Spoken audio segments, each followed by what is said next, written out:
direct to the point of rudeness. But that is my job to exercise that oversight. So just want that clear. And it's not a small matter. This is a life or death discussion we're having. Kendall's back with us live tonight. Kendall, some of the aldermen there on the panel question those police leaders about why they're not using different technologies to stop people they're chasing rather than chasing them.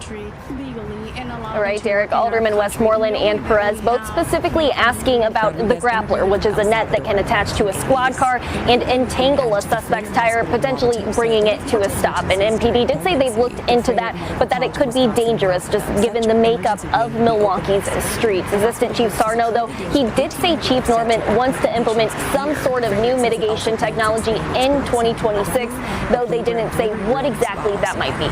And Milwaukee police also are going in front of the Fire and Police Commission to discuss this policy as well. Kendall Keys live outside Milwaukee City Hall downtown. Data from the Office of Emergency Management shows a significant number of those homes were on Milwaukee's north and west sides. Almost 4,000 homes were assessed by the county and other partner agencies after the August 9th and 10th flooding. FEMA has already approved over 3,500 applications. Watch what magnesium does to your bowels. If you have to wipe more than 4 times after you poop, here's why. The Mayo Clinic confirms that stuck poop can cause these embarrassing skid marks in your undies. You see, when stuck poop causes a traffic jam in your colon, your bowels become too full. And as the pressure builds up, liquefied stool leaks around the stuck hard poop and stains your underwear. So how can you clear out all that stuck poop so that you don't have to worry about skid marks anymore? Well, do this to clear out stuck poop fast. Fiber helps you poop, right? Nope. What about drinking lots of water? Nope. Do this to clear out stuck poop fast. Kind of surprising, but diarrhea is actually a form of constipation. Weird, right? Most people think diarrhea and constipation are two different things. But the fact is, diarrhea is your body's desperate last-ditch attempt to get things moving again. So even though diarrhea is moving things along, not all of your poop cooperates and comes out. And the most stubborn poop gets left behind, stuck in the grooves of the colon. That leftover poop acts like Velcro and grabs onto new poop, causing it to pile up. So what do? Well, it's not glugging down glasses of psyllium or other fiber, because that makes things worse. Because according to New York's top gut doctor, fiber just adds bulk and weight to already stuck poop. And that's like adding more cars to a traffic jam. Don't take laxatives, choke down psyllium, or drink lots of water just to poop every morning. It's not the best way to unclog stuck poop. There's an easier way. It's called the 7-second poop method, created by Dr. Gina Sam, a top New York City gut doctor. She was one of the very first doctors to investigate the link between the health of our gut and excess weight. She's now going to show you her 7-second morning ritual for a satisfying full colon release that anyone can do at home. So if you're feeling backed up, if you're feeling bloated, constipated, tap the button below this video to see Dr. Sam's 7-second poop method now. It's going to get things moving along, clearing out your bowels, and you could even feel 10, 15 pounds lighter almost instantly. Tap the button below this video to see Dr. Sam's 7-second poop method. I go maybe 2 times a day now, and I just feel so empty, and clean. It's totally transformed my inside. I go to the bathroom on a regular basis. You don't know how freeing that is. Just normal elimination instead of sitting there for hours trying to make it happen. Within 2 days, I noticed that I was becoming more regular. And as the week went on, I was eliminating every day. And it felt like for the first time in a long time, like just complete elimination. My stomach feels flatter. I definitely have more energy, but I think I have more confidence too. After the first week, I started feeling better. It started to impact me right away. I do feel thinner. I feel like I trim down in my stomach. I can eat anything I want, and going to the bathroom more regularly. And that release just felt so healthy and so good. I'm pooping on a regular basis. My husband says he got his wife back from 30 years ago because I have amazing. And I feel good and I can eat anything I want. It's just amazing. I didn't change my diet at all. When I started, I was 172 pounds, but without trying and getting all of that stuff out of me, I weighed 158 pounds. And I don't feel tired. My wife is like, we're going to have to get you some new pants. I look younger. I feel younger. My cramping disappeared. I got skinnier. The bloating in my stomach has gone down a lot. And once I got regular again, my stomach started going back down. My waist and stuff got a lot smaller. But it seemed like that I wasn't really losing in my stomach before I started. I noticed that right away. It affected my digestion. I just felt better. My body just felt like it was supposed to do. It really healed my digestion problems. I felt whenever I used the bathroom, it felt more productive. I'll just say that.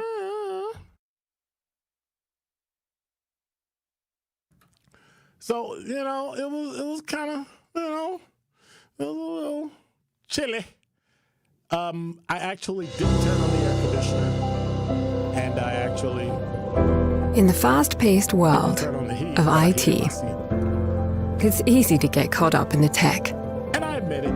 But behind every screen, system, and innovation, I wouldn't call it a scaredy cat. there are people. And it's people who inspire us to do what we do. Making it personal is about you. Supporting the real reason you're exploring new possibilities and connecting you with our solutions and specialists who help bring those possibilities to life. Using insights from our vast partnerships across more than 100 countries, thousands of engagements, and millions of transactions, we deliver what you need so you can focus on what's important. Think of TD SYNNEX as the how to your why. A team and the technologies you can rely on to get the job done every time. All to help you stay ahead, seize market opportunities, and grow your business without sacrificing what matters most. Because whether we're driving innovation or helping you drive home early, at TD SYNNEX, we're making IT personal. Tell your friends to subscribe. All right? Okay. All right. And so let's turn to the crackling tinderbox that is the city of Chicago this weekend. Last night, the president announced he is authorizing 300 members of the Illinois National Guard to, quote, protect federal officers and assets in Chicago over the objections of the state's Democratic governor, J.B. Pritzker. Just moments ago, the Homeland Security Secretary responded to Chicago's mayor, who called ICE's actions, quote, dangerous and reckless. What's going on with the audio? People on the streets are clapping as we do our work. They're clapping as these officers are arresting these bad criminals. This is a war zone. His city is a war zone, and he's lying so that criminals can go in there and destroy people's lives. We're on it. We's on it.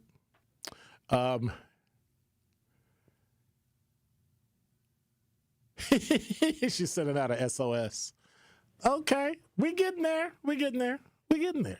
All right, we're gonna work on it. So I think that what they're saying is go slow. Can you hear us now? Evidently they can, because everybody's dancing. Okay, everybody's happy. They can hear it. So, Glenn, you have a reprieval. Everybody's like, yeah. All right. So thank Glenn for that. It wasn't me. I didn't do nothing. I'm sitting here. You see me on YouTube and on LinkedIn and on X. I'm just kind of sitting here chilling, doing what I do. So I've told this story before, I think, but I wanted to share it because I got some more insight into things we need to do in our lives in order to move forward. Hey, what's up, Curly Q? And so I bought a new house. This is like 2006, 2007, almost 20 years ago. Have a new house. It's my first big house. I lived in first of all, the first house I bought was a bungalow.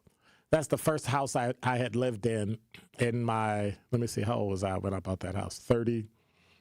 28-ish? No, 34-ish. That's the first time I ever lived in a house. I know y'all grew up in houses and all that. So it was a bungalow, one story. So doing stuff on the house was no big deal. Climbing up on a roof was no big deal because, it was kind of cool. It had kind of a weird slant to it, but it was manageable, right? But then I bought a new house, 2 stories, in a historical neighborhood where the big, like Sherman Park has those old houses, so ain't none of them small. The smallest house in Sherman Park is probably one of the biggest houses, and it's just and I'm not humble bragging. I'm saying, if you know the tall houses they make, right? They make them kind of tall, and all the roofs are they roofs anyway. They're pretty much all the same, and so. It's that first year, right? It's like the fall. Because I bought it in the winter. I remember this. I moved in February at literally the last day of the month, the last Saturday of the month in February. It was ice freaking cold. Crazy, stupid cold. And so I'm moving in and I find out that the guy moved out, but he didn't clean his gutters. Now, I got a second story. I'm never getting in those gutters, like ever.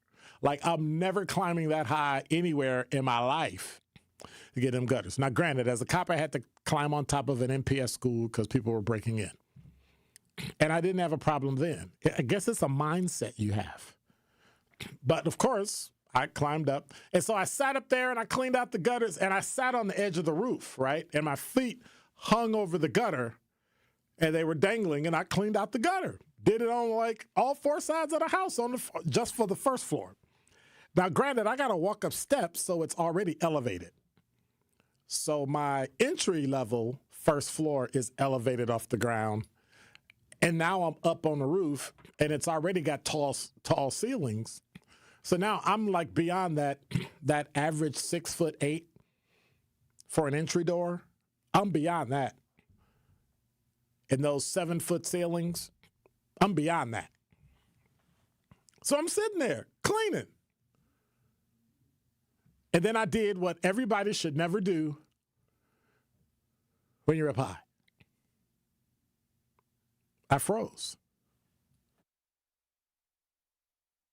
And there was nobody to call because I was embarrassed. I was like, whoa. What's up, LT? I'm frozen. Like, what do I do? And so I have a ladder sitting next to me. So I'm like, well, you climbed up the ladder.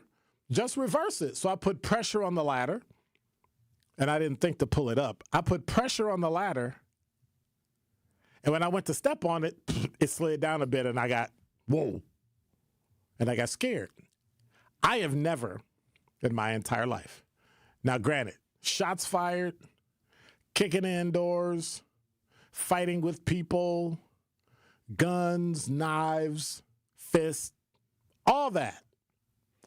I've never been as afraid as when I froze on a roof and couldn't get down.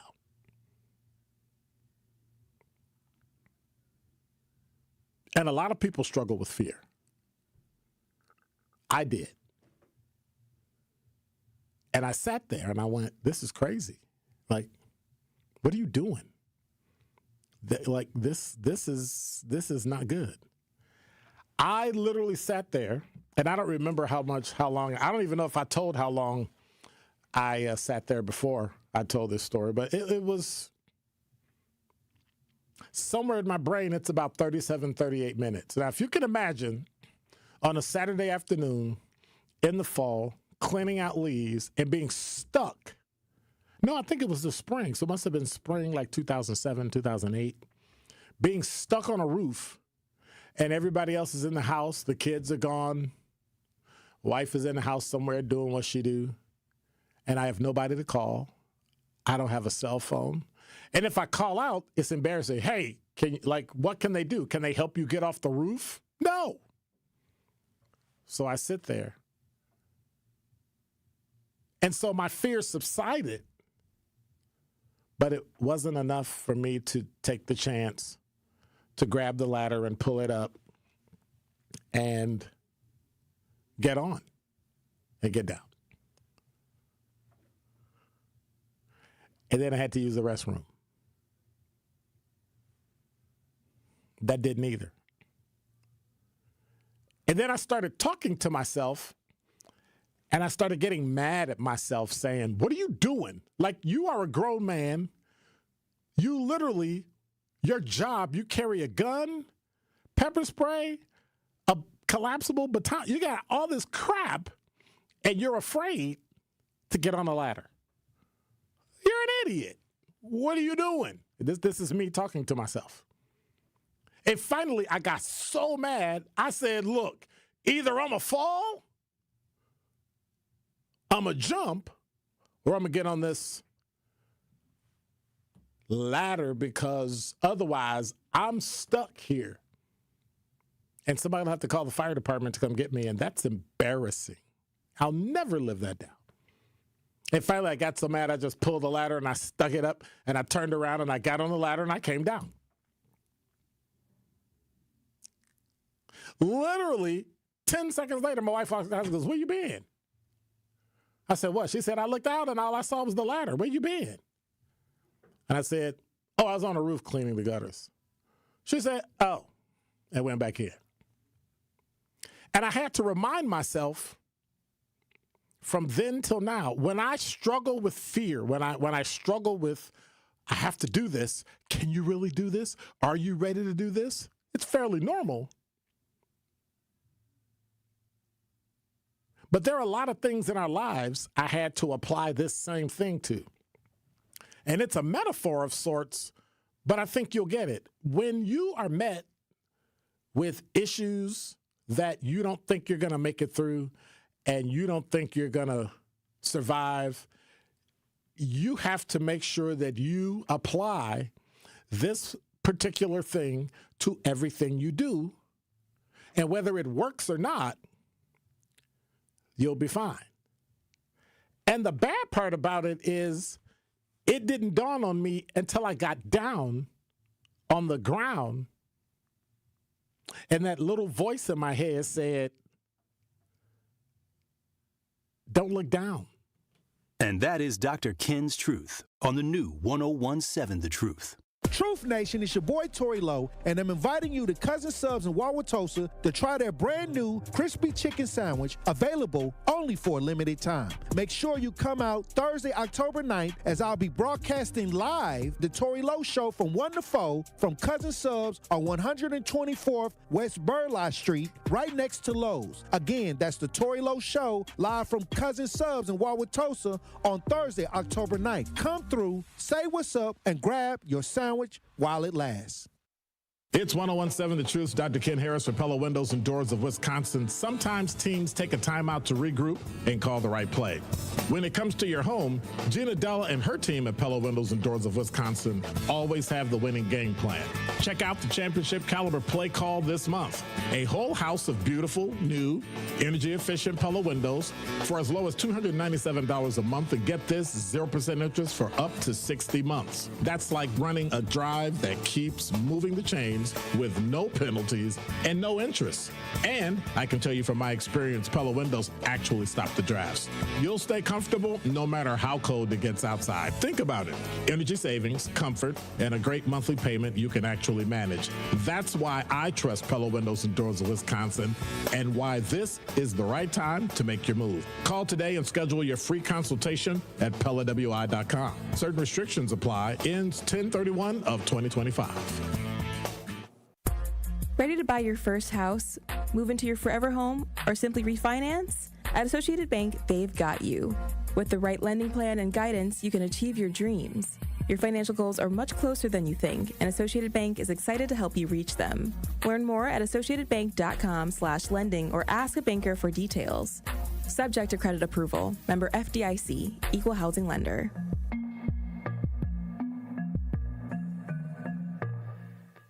Bikers need protection, not just from other drivers, but unfortunately from insurance companies too. If you've been injured in a motorcycle crash, call Gruber Law Offices today. Bikers are often blamed for causing the accident because the insurance companies simply don't want to pay. At Gruber Law Offices, we've been fighting for injured bikers and their families for more than 30 years. Trust us to fight for what you deserve. Gruber Law Offices. One call, that's all. Hi, Hi, I'm Brittany Miller from Big Frog Custom T-Shirts and more. Custom T-shirts, sweatshirts, jackets, hats, you name it, we can do it. Big Frog Custom T-Shirts and more is family owned and all about celebrating life's big moments. Maybe it's a milestone birthday, a celebration for your child's first goal, or that work fundraising event. We are everyone's printer. No minimum orders, affordable designs, and help straight from me and our team. We're the one-stop shop for all your custom needs. Start your project today at bigfrog.com/Mequon. You are listening to Truth in the Afternoon with Dr. Ken Harris on 1017 The Truth app, and 1017thetruth.com.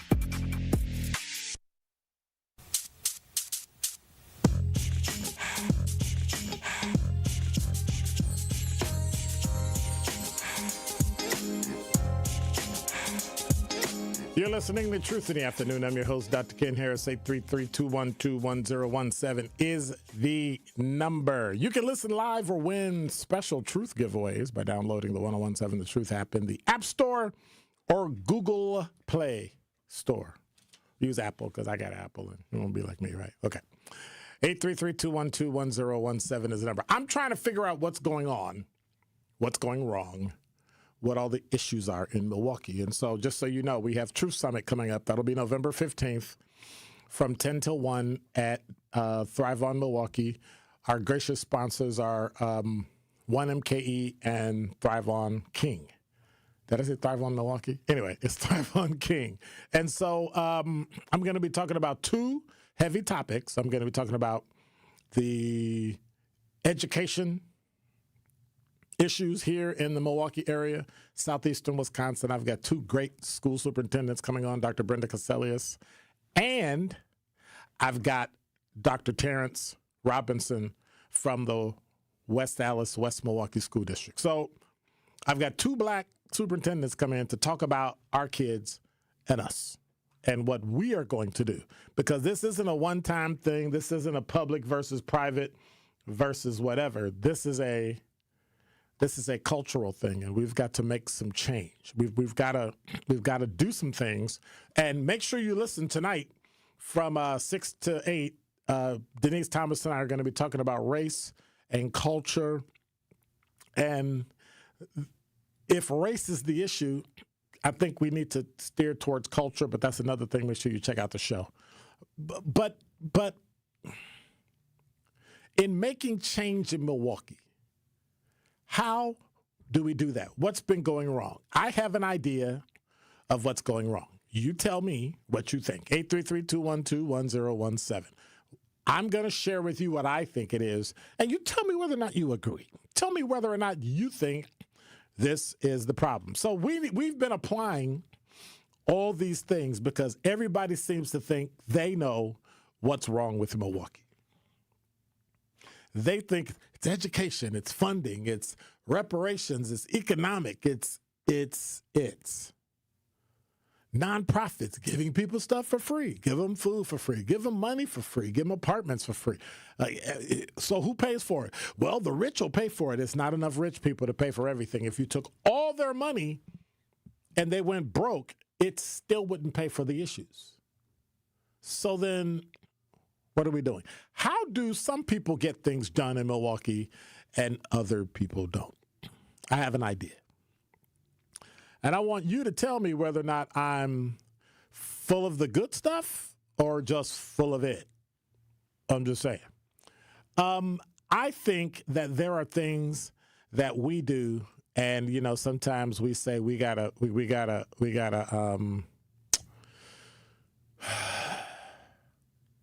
need to pay attention and take suit of what other people are doing. I've always been a bit taken aback when older baby boomers and silent generation talk about they need a white knight to do something, as if you need a white person to come in and pretend like they're you so that they can get stuff done. I have a problem with that. And the reason I have a problem with it is because there's nothing in the world that can't be done in our community that a black person can't do. I don't care what it is. Pick it. Everything from neurosurgery to picking up garbage. And no, I'm not saying one is higher than the other or lower than the other. I'm saying regardless of the job, we could do it. But why isn't it getting done? We have people arguing, we have people fighting, we have people kicking, we have people screaming, we have people demanding, we have people paying, and it still doesn't get done. And yes, I'm going to be talking about our good mayor a little bit later. It seems to me we have an issue, and follow me. If you're on the YouTube chat, class is on. This ain't study hall. This a lecture. Bottom line, we have an issue with what I like to call interest convergence. And somebody just went, what? What is that? Interest conversion. Let me give you some examples. You remember the Civil War, where the Emancipation Proclamation and all that stuff got signed by Lincoln? Lincoln didn't give two flips about slavery. Got into a discussion with a friend of mine who talked about all the great things Lincoln did and he ended slavery. I said, well, if you keep reading that letter he wrote, in that letter, he was clear when he said that if he could keep the Union together and not impact slavery, he would do it. He wrote it in a letter. All that other garbage he wrote after that about how he cares and all that is irrelevant because and I got corrected on this, his father-in-law or mother-in-law owned slaves, but he didn't. I don't think that absolves you because you didn't own slaves and you're white. I don't think that absolves you from anything. If you made money from it, if you watched other people make money from it, and if you had a moral issue with it and you did nothing about it, well, guess what? Most things we do don't come down to moral issues. Most things you do don't come down to moral issues or what you feel or don't feel. You do what's in your best interest. And when there's no interest convergence, nothing happens. That's why you can't get your alderman to do anything. You can't get your county supervisor to do anything. The county executive, the mayor, the common council, your state rep, your state senator, your U.S. rep, and your U.S. senator, and even your president. If there is no interest convergence, in other words, if there's not something that's both of our interests, if that doesn't come into play, you will never get from a politician what you want. They'll talk about it, they'll be nice about it, they'll nod their head, and they won't do a doggone thing about it. So Lincoln went to war because of interest convergence. Keeping the Union together, along with the president supporting that, was the only reason. Otherwise, we'd have kept being in slavery. The next time that happened was Civil Rights Act of 1964. We knew it would never get signed. Kennedy, in all that he did, would have rather send troops to Mississippi than sign a piece of paper that would have put an end to it all. And he didn't. It wasn't until Lyndon Baines Johnson realized he wasn't getting elected. And he wasn't getting reelected unless he signed that piece of paper. So when the interests of black people, regardless of what it was, and the interests of whites, Lyndon Baines Johnson getting reelected, came together, we would still be waiting for the Civil Rights Act of 2025 to be signed. And it's unfortunate. And now we've included so much stuff in the Civil Rights Act that it doesn't make any sense anymore almost.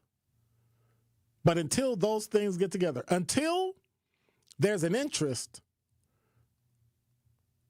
where public servants, the people, come together and they have dual interests. I need it for my reason, you need it for your, but if we do this, we both win. They will never, ever step up. They don't care about it. They talk about how they feel about it. They talk about what's important to them. and you'll never get what you want. What are your thoughts? 833-212-1017. I'm convinced that one of the reasons we have not stopped crime, in Milwaukee is interest, convergence. Until the fight to stop crime intersects with what somebody on the Common Council or in political leadership needs, it will never change. We will never support a border wall or not. We'll never support drugs coming to the country or not. We'll never stop black-on-black crime, car break-ins, speeding down the street, reckless drive. We'll never stop it until those interests come together. When we come back, I'm going to tell you exactly what we need to do to every single politician in Milwaukee to create interest convergence. You're listening to Truth in the Afternoon. I'm your host, Dr. Ken Harris. And now with 101.7 The Truth Traffic, here's Debbie Lazica. Southbound on 43, backing up pretty heavily from before Capitol Drive all the way down through the Marquette to the KK River crossing. So plenty of time there. Eastbound on 94, we got backups from Highway 164 all the way to Calhoun. Back on the brakes from 84th Street through the stadium to about 35th. Westbound is backing up from about 20th Street all the way to Mitchell Boulevard. Beyond the Zoo interchange, also seeing delays all the way into Waukesha County to Sunny Slope Road. Southbound on 41, backing up from Appleton Avenue all the way down past Burleigh. Back on the brakes from Blue Mound all the way down to Hale. And checking the TMJ4 Storm Team forecast tonight, on and off showers, storms, mostly cloudy, a low of 55. Tomorrow, slight chance for morning showers, then increasing sunshine, a high of 66. From the WTMJ Traffic Center, I'm Debbie Lazica on 101.7 The Truth.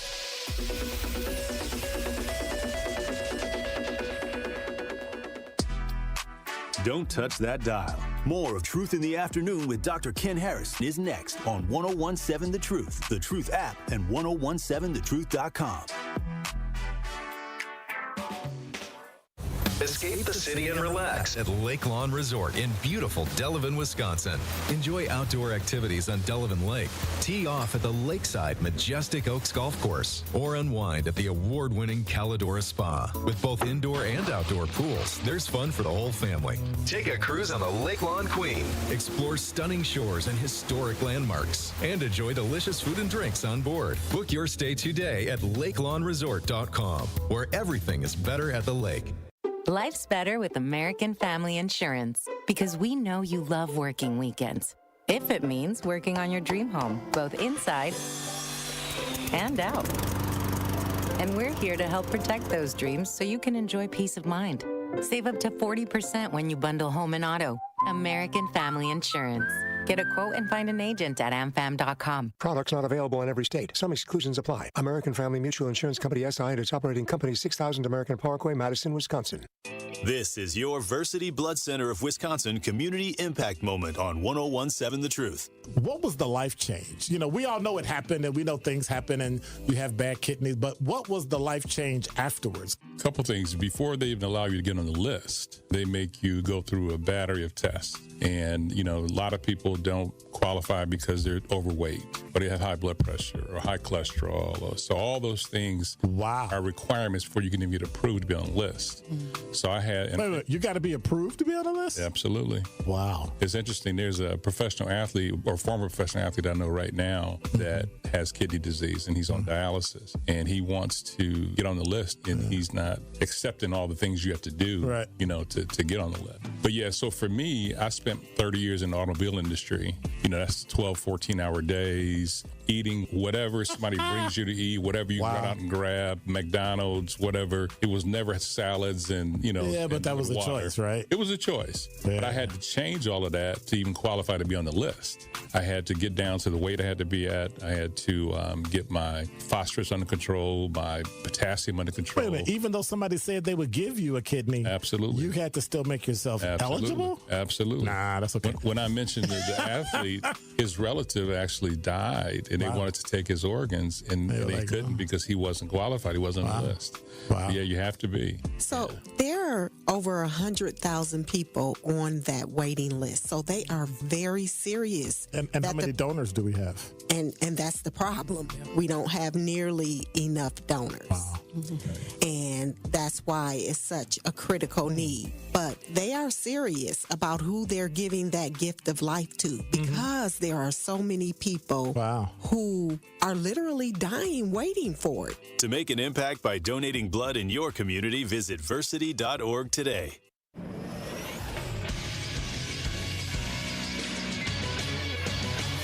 This Associated Bank Sports Update on 101.7 The Truth is powered by ESPN Milwaukee. I'm Nazir Spencer. The Green Bay Packers resume their season next Sunday at home against the Cincinnati Bengals. It's Game 2 of the NLDS tonight as the Brewers take on the Cubs at American Family Field after their standout win 9-3 in Game 1. WTMJ's Brewers extra inning host Dominic Cotroneo says the rest day was crucial. I think this helps the Brewers immensely. Baseball is obviously a routine-driven sport, momentum-driven sport. The way I see it for the Brewers, the fact that they got to use Aaron Ashby, and he's a guy that likes to be used a lot and gets a day off. He'll be available again tomorrow. Jared Koenig got work. All these bullpen arms that maybe you weren't expecting to see in such a blowout game, this off day can only help the Brewers. First pitch is at 8:08 this evening. Badger football loses to the 15th ranked Michigan Wolverines 24-10. Badgers look to play Iowa next Saturday. This sports update brought to you by Associated Bank, proudly supporting your hometown teams. Member FDIC. This is Truth in the Afternoon with Dr. Ken Harris on 101.7 The Truth app, and 1017thetruth.com.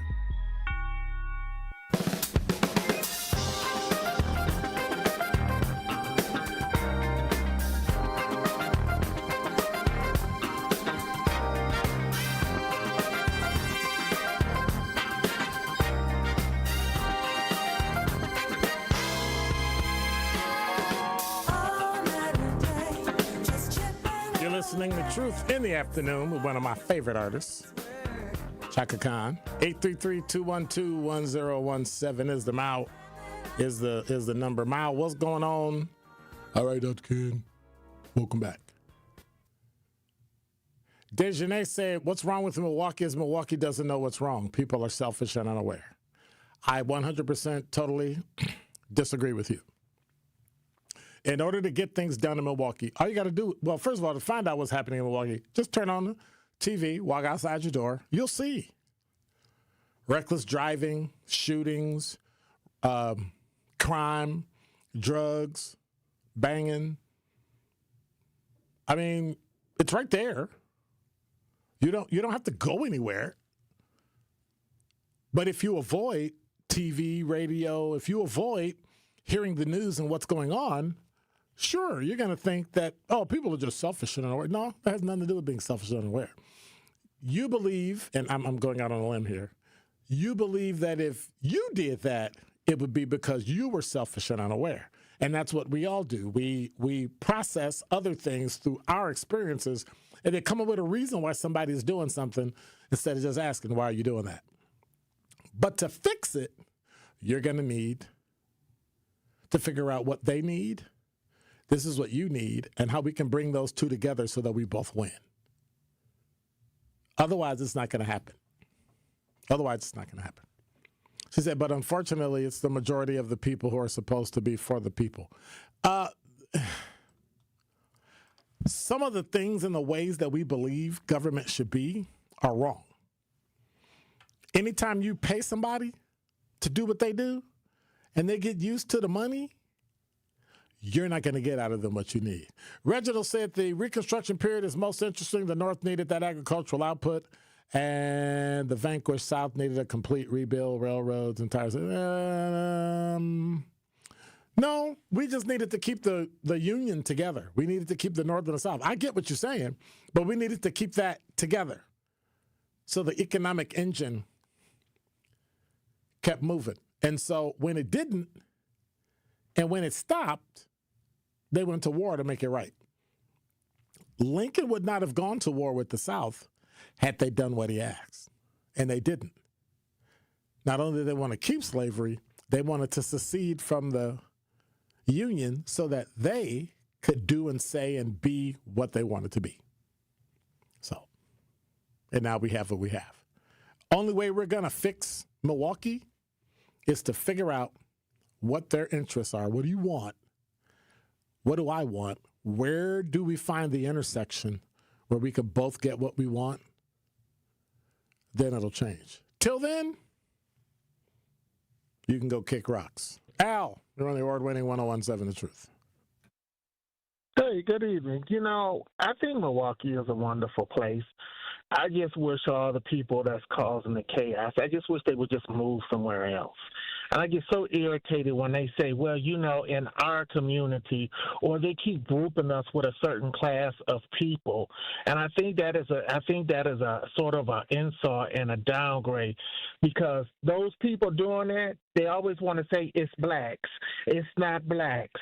It's them other people. And I don't know why, for some reason, they keep saying, well, you know, in our community. They're not part of our community. They're the bottom feeders who don't belong in our community. And they need to be somewhere where that stuff is acceptable, like Fond du Lac, you know, or Walsall, or downtown Waukesha, or, you know, something like that. But they always want to say, well, you know, our you know, black people, and I'm like, why do y'all always keep putting them with blacks? Those are not blacks. Those are those other people. Because those are that's the only news they push. That's the only news that they want you to know, and because they control that's how they run it. I mean, because they could put them out there and find it like an X-Gas with them fentanyl labs, or throw them out there in Browndale where they got all them problems with drugs and Xanax and them getting high off of grated cheese. But stop putting them with us. And then the sad part is you got some black people, they sitting here crying about a Kia boy, talking about, I'm so sorry. I'm like, well, what you crying for? His mama should be crying for him. Why are you going to save somebody and the mama ain't trying to save him? Yeah, that's true. Because if you don't learn them, they will learn you, and that's what they did. They know more about the laws and policies than the grown-ups do. Oh, I'm so sorry. Not me. Thank you very much. Have a good day. Bye-bye. Well, he spoke. But when we come back, I'm going to kind of prove some of his point. I'm going to prove how the media is in cahoots with certain people. And I'm going to show you exactly how they do it and why they do it. You're listening to Truth in the Afternoon. I'm your host, Dr. Ken Harris. When we come back, question to Mayor Johnson. Question to the media. When will it end? Don't touch that dial. More of Truth in the Afternoon with Dr. Ken Harris is next on 101.7 The Truth, The Truth app, and 1017thetruth.com. Need a way to hype up your day? Hey, is this Carolyn? It is. Congratulations, Carolyn. You just won this. Congratulations. Woo! God is good all the time. What would you do with $5,000? I'm going to buy my nieces some school clothes because my nephew just passed away. Aww. So I'm going to get them some clothes. Stay tuned into 101.7 The Truth for your chance to be entered into the Gruber Law Office's 5K giveaway. For contest rules, visit 1017thetruth.com. Ready to buy your first house, move into your forever home, or simply refinance? At Associated Bank, they've got you. With the right lending plan and guidance, you can achieve your dreams. Your financial goals are much closer than you think, and Associated Bank is excited to help you reach them.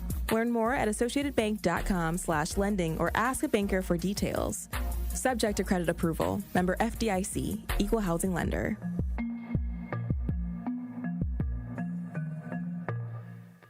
Gruber Law Offices. One call, that's all. They treated me like family. They're actually people that you can depend on. They made me feel seen. They really treated me like I was a part of their family, a part of their team. They ask how you're doing, how you're feeling. They're just so welcoming and so sweet and kind. It's like family, caring about another member of the family. If you've been injured, it costs you nothing to see if Gruber Law Offices can help. This is Sherwin Hughes from 1017 The Truth for Axe Housing. Are you tired of paying a landlord rent when you should be paying yourself? Do you want to leave a financial legacy, or would you like to have a stable place to call home? Well, it's time for you to start on the path to owning your own home instead of renting. You can work with an Axe Housing coach, and they will teach you how home ownership can be a reality. Axe Housing has helped over 4,000 families in our neighborhoods. Many times your mortgage will be a lot less than what you're paying for rent. As an average Axe family who has been helped pays around $900 per month. No matter what barriers you think you're facing, Axe Housing coaches can assist you right now. An Axe Housing coach will help you create and stick to a plan and a budget and get you ready for home ownership. If you're not dreaming of home ownership by now, you certainly should be. Let's make it a reality with Axe Housing. Get started on a virtual orientation by clicking on axehousing.org. That is ACTS housing.org. Don't let where you are financially right now get in the way of your very bright future of becoming a homeowner. Axe coaches are here to help. You are listening to Truth in the Afternoon with Dr. Ken Harris on 1017 The Truth app, and 1017thetruth.com.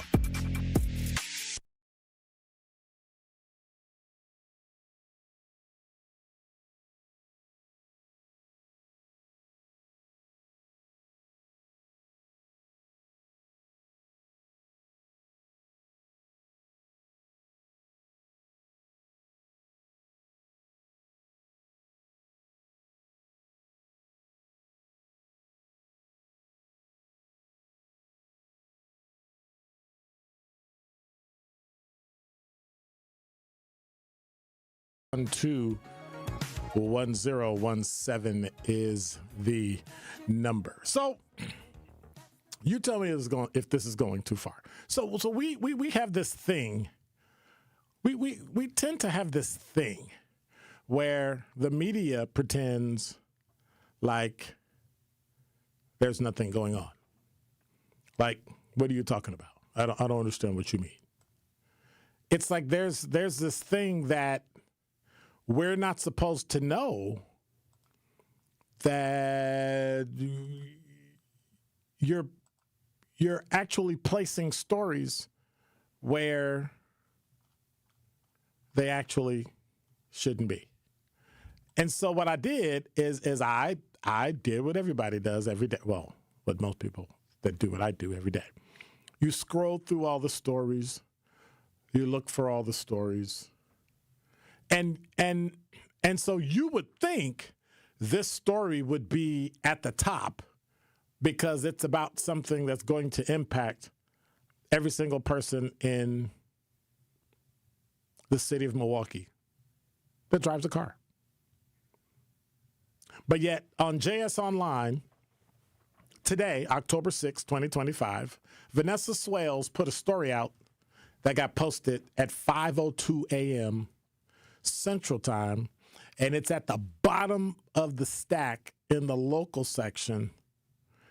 And it says, and it's not under the city of Milwaukee, it's under the subheading of Milwaukee County. And it says, the Milwaukee Mayor Johnson's push for a higher wheel tax could set up clash with council members. And it's buried in the bottom. In my experience, when things like that happen, they're pro-government, they're pro-whoever's in office, whoever people may give pushback to, and so they bury the story. Am I saying that's what happened? I'm not saying that's what happened, but that's what it sure looks like. So we keep talking about we had this tax, and this tax was supposed to fix everything. Well, clearly it's not fixing. Key points. Milwaukee Mayor Cavalier Johnson has proposed a $10 increase to the city's vehicle registration fee. Why is the city charging people for vehicle registration? I thought the state did that. Oh, wait, was it the county? Oh, wait a minute, was it the city? Anyway. The proposal would raise the annual local fee to $40. So whatever you pay for your car, it's now $10 more, and could generate $2.7 million for the city. Some council members have criticized the proposal, citing a lack of communication and calling the move premature. The mayor's office said the quick timeline is necessary to meet state notification for the change to take effect. So you just started talking about this, or did you jam it up too close to the deadline because you know that most people in the city of Milwaukee won't go for it. It's garbage. They want to do a substitute ordinance that would see the annual fee jump $10 to $40, take effect the following February 2026. And local registration fee on top of Wisconsin's vehicle registration fee, currently $85 for automobiles. So what exactly are we paying for? Substitute ordinance is separate from the process of voting on Johnson's budget, though passage of the ordinance is key to securing the revenue the mayor seeks in his city tax and spending proposal. Well, too bad. You need to cut. If it's approved, if the budget is approved, the increase in registration fees could generate, of course, I said before, $2.7 million. It is set to be voted on by the city's powerful Finance and Personnel Committee on October 8th. I would urge every single one of them to vote it down. People in Milwaukee are tired of paying for everything and not getting good service for it. What is that $2.7 million going to pay for? Well, in 1967, Wisconsin permitted municipalities and later counties in the 1970s to impose a vehicle registration fee, which is also called a wheel tax. Revenue can be used by local government to pay for local road maintenance, which I'm sure they don't, and to offset property taxes, which I'm sure they don't, because they raise them both, allowing those dollars to be used for other purposes such as public safety, libraries, or parks, according to a report from the nonpartisan think tank Wisconsin Policy Forum. Now, Alderman Scott Spiker, who's on the Finance Committee, said there was no communication with the Common Council about the substitute ordinance coming before them. He said I'm assuming they should have added he. He said he is not in favor of the $10 increase to the wheel tax and is calling for more imaginative solutions for the city's present problems. Hey, Mr. Mayor, have you seen anything you don't want to tax? How about cut the budget of the city? Unfortunately, as I've been victim to in the past, you may not have a job. Some people may have to not get a pay raise. Spiker wrote in a statement, in a move that surprised absolutely no one, the mayor took one look at the structural deficit that lies at the heart of city finances these days and did what he did last year. He punted. Rather than pursuing imaginative solutions, which he may not have, to persistent problems, he opened up the dusty playbook from the previous administration and called in a familiar set of plays. Spiker said Johnson persists with the same tired and true approaches of taxing, borrowing, and cutting that have become the hallmarks of his administration.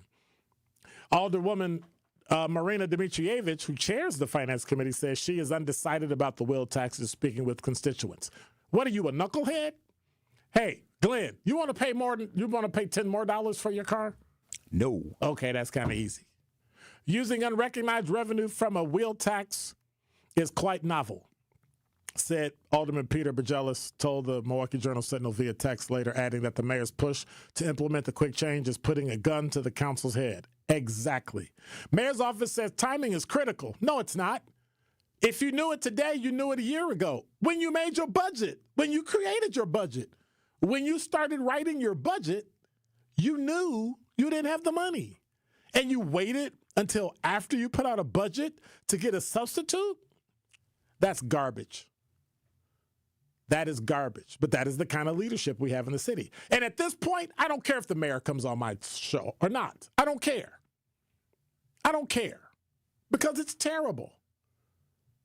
Go in front of some other media and explain yourself. You taxed us, now you want to raise the wheel tax? You got to pay for garbage cans, you got to pay for a street light. Like, at what point do you destroy the middle class in Milwaukee? But that's all you ever do.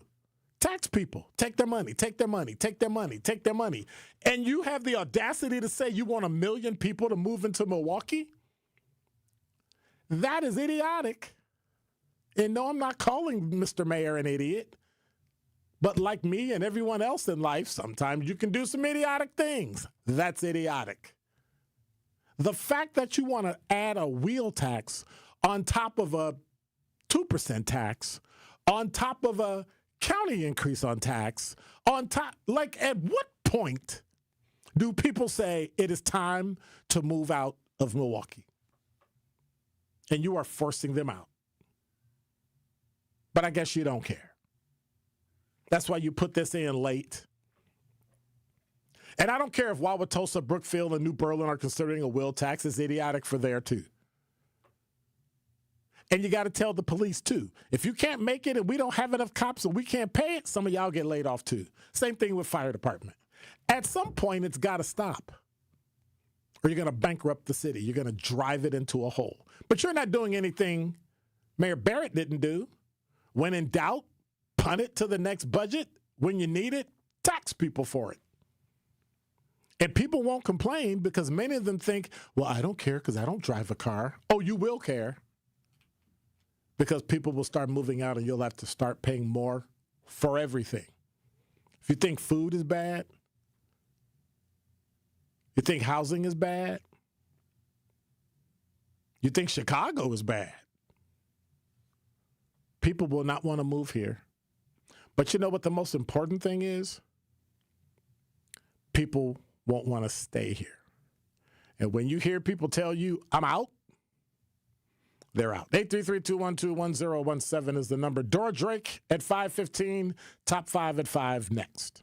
Come in with straight truth. If you acted up, if you were out here doing any kind of foolishness or just something that people know would make your family's name look bad, your neighbor from down the street, if they see the son or daughter, be like, what are you doing? They gonna call you out. They gonna let you know that they saw you. And then they gonna tell you, come here. Now, you know I'm gonna tell your daddy. That part. There are a lot of times when people are new to an area, they don't know where to plug in. And anybody who plugs in the 101.7 The Truth and listen to you and Dame and Truth Nation would know that there is a significant public outcry when violence happens in our community. Don't worry about the outcry if you're not listening to the right people. So I would encourage her to tune in to 101.7 The Truth and listen to you guys, Denise Thomas, Dr. Ken Harris, Tori Lowe, and definitely Sherwin Hughes every day. Watch all your favorite 101.7 The Truth shows by subscribing to 101.7 The Truth on YouTube. Day 1,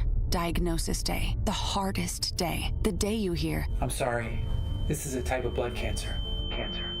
But day 1 is just one day. At the Leukemia and Lymphoma Society, we are here to help you move past day 1. On day 45, I discovered an online community who shared great tips for in-treatment care. I missed a lot of school during treatment, and LLS helped me keep up. We are here for you. We exist for everyone fighting leukemia, lymphoma, myeloma, and other types of blood cancer. On day 185, LLS helped me file my insurance claims properly. Day 5,840 and counting, and I'm still in remission. To learn more and get help on day 1, day 2, day 983, or any day, please visit LLS.org or call 1-800-955-4572. That's LLS.org, 1-800-955-4572. Dad's gonna be far side, good. What should I do with my dress? Do little wiggles. The slate's coming in. What does it feel like when you're down or having a bad day? It feels sad, like you just don't want to do anything. All my little emotions in my head is just running crazy. I don't know what to do. As a teacher or coach, do you ever feel overwhelmed supporting kids' mental health? I had never experienced players being so down that they can't even participate. He's just in tears in the huddle. I didn't know what to do. Teachers need tons of help. Kids Mental Health Foundation offers educational materials to help guide conversations with our students. It's so important that we are constantly educating ourselves. It's the same as the CPR class to me. We're trying to save a life here. The Kids Mental Health Foundation has free tools and information developed by experts because kids' mental health starts with all of us. Scan the QR code or check out kidsmentalhealthfoundation.org to get started. You're listening to the new 101.7 The Truth, founded in partnership with Associated Bank. Your money works here. 101.7 FM, 1510 AM, WGKB Waukesha, and W269DL Milwaukee. Locally owned Good Karma brand station. This is your 101.7 The Truth News Update.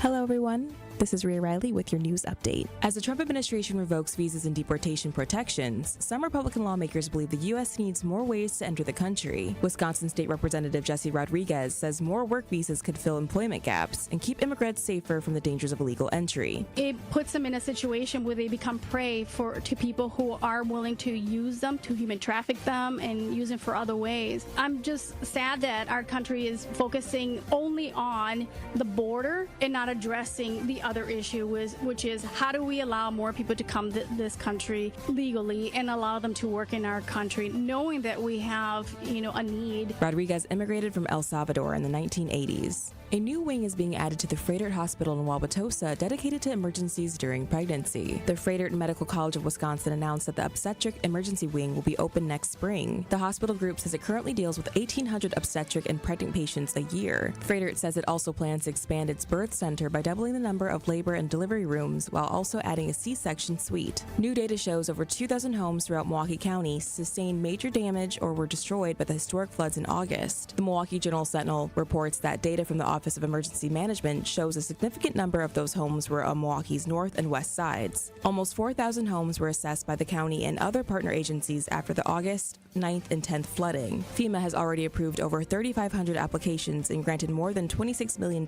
in financial aid across Milwaukee County. The deadline to apply for FEMA assistance is November 12th. This has been your news update. Truth in the Afternoon with Dr. Ken Harris continues on the new 101.7 The Truth.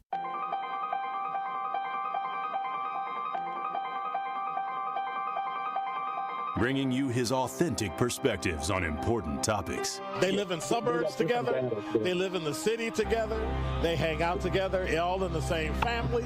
We're the only idiots that fight because we want our voice to only be on one side. Like, does that even make any sense? And when the side loses, you lose everything.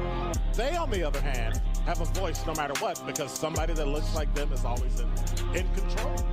Frank, candid, and straight to the point. Well, it's just a skewed system. Of course it is. It's a lot of judgment. But answer my question, though. Should we let people go? Should we let people go? Like, let's just forget about bail altogether. And if your neighbor commits a homicide and kills people, if you kill people and they next to you and you just let them come back and live right next to you, they can live upstairs from you. Let them come in your house. Frank, candid, and straight to the point. This is the best radio show in the state of Wisconsin. Truth in the Afternoon with Dr. Ken Harris on 101.7 The Truth and The Truth app. Now, he's the mayor of the city of Milwaukee. He's a young man. Give him a chance. I only complain about things that I care about. What I want you to do is pretend like I'm in St. Louis. And all I'm asking the mayor and the Common Council president and the Common Council, show me. Now, live from the American Family Insurance Studio at the Avenue in the heart of downtown Milwaukee, here is Dr. Ken Harris.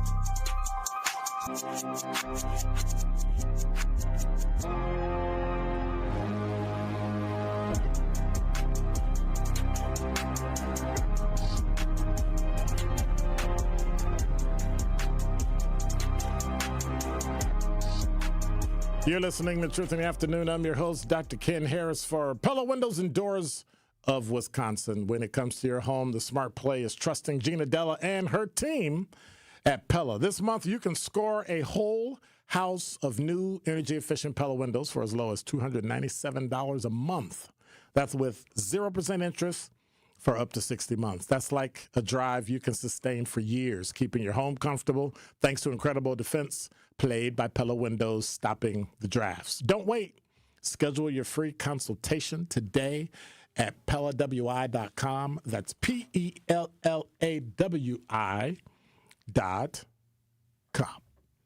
Got it? 4 minutes after the hour, 61 degrees, cloudy. I guess the rain has subsided. The low tonight is about 54 degrees. So we'll see what's going on. Tomorrow, partly cloudy, high of 67. Then Wednesday 60, Thursday 63, 60. So we're going to be in the low 70s or high 60s, and then it'll start dropping. And then by Saturday, the 18th, in the 10-day forecast, we're going to be having highs in the high 50s, like 58, 57, 59. So it's not looking too good, y'all, but, we'll do it. I mean, we do get to look forward to a lot of things in life, and one of those things is this team called the Brewers. Uh-oh. Dun, dun, dun, dun.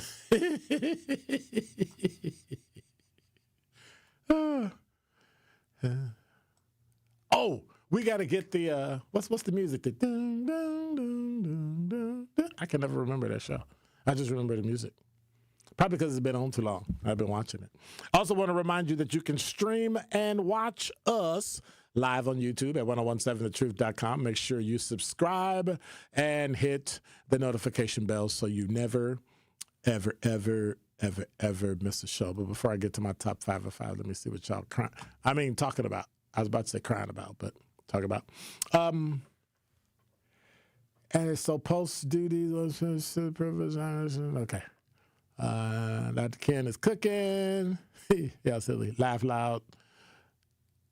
It would say that listens to nobody to be sweating and taxing poor folks to give to affluent people. What do you mean taxing poor folk to give to affluent people? That makes no sense to me.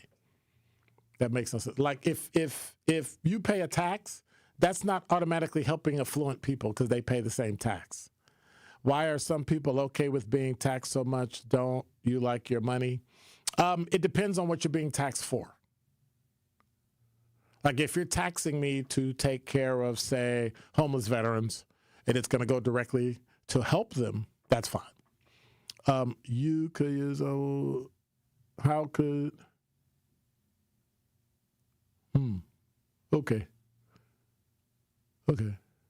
All right. So they got a beef going on in the chat. I'm gonna stay out of it, and I'm gonna stay over here.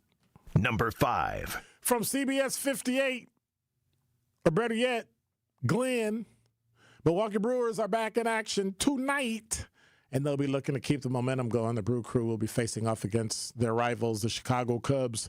Game 2 of the National League Division Series. First pitch is 8:08. With rain in the forecast, the roof will be closed at American Family Field. Tailgaters, good luck with that. But they can probably tailgate now because it stopped raining. Kelly's Bleachers on Blue Mound is one of the bars near the stadium serving as a home base for fans both before and after the game. They got shuttle buses and all that stuff. So you going to watch the game tonight? I will be glued to the television later tonight. Why you going to be glued? So you like a dyed-in-the-wool? Well, not dyed-in-the-wool because I know you're a Yankee fan. But you're a semi-dyed in the, like half of you is dyed into the Brewers? I have to root for somebody. You have to? My hometown team is letting me down. They're not even putting up a fight. But I was excited about this Brewers team, I believe, at the midway point when they were pushing for the best record in baseball. And it's proven to look legit now. Yeah. But they were always legit. I mean, I've always been impressed with the Brewers and their play. The Brewers remind me of the Chicago White Sox back in the day. And I was waiting for you to clarify. Well, excuse you. Those are my White Sox, so don't even put their name in your. Don't even insinuate about. Don't even insinuate about my. Yeah, that's until Reinsdorf got a hold of him and decided, he was gonna trash the team like he always does. Right? He digs a hole, so you know how that goes. So you're gonna be watching the game tonight at 8:08. Now, if they win, what are you gonna do? I will wear Brewers gear tomorrow, probably to work, celebrate as is. That's it. Well, they still need one more game to win it, so get it. Or right. Actually, yeah, but you got any bets with people? Don't tell me because I know you can't talk about it on the air. I plead the fifth. Yeah, I plead the fifth. There's some money on the table, but I can't talk too much about it. So you should trade like pizza or something. Amateurs. It's not like Milwaukee has Chicago style pizza. Come on, like really? Come on. All right, thanks, sir. Yes, sir. Number 4. Also from CBS 58, the Milwaukee Lakefront Marathon wasn't the only run happening in the area on Sunday. At Cudahy High School Stadium, dozens joined a 10-year-old boy in honor of Milwaukee police officer Kendall Corder. Liam from Running for Heroes said, I hope that we can get more kids to help us with this, and we hope that we don't have to do many runs, but we're there if we need to. 10-year-old Liam, along with members of the Milwaukee Police Department and for nonprofit Running for Heroes, came together on this past Sunday.